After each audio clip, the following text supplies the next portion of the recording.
Neklāj tonālo uz pieras. Jā, tu dzirdēji mani pareizi. Šis trends šobrīd steigā TikTokā, un es izlēmu, ka man vajadzētu pievienot savas 2 kapeikas, ja, šajā jautājumā. Patiesībā doma nav slikta, jo uz pieras bieži vien sievietēm ir mīmikas grumbiņas, kuras ir diezgan dziļas, un uzklājot tonālo, nevienmēr tas izskatās labi. Bet, ja tu neuzklāji uz pieras tonālo, tev arī neizceļas grumbiņas.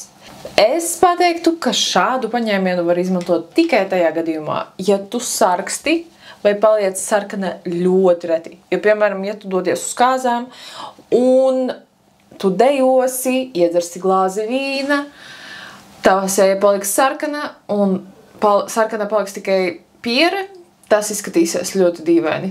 Visdrīzāk tas izskatīsies sliktāk, nekā jau tev mazliet vairāk būs ādas tekstūra izcelta. Tāpēc tev ir jāizvēlas, vai tu baidies no apsārtuma vai no grumbiņām vairāk.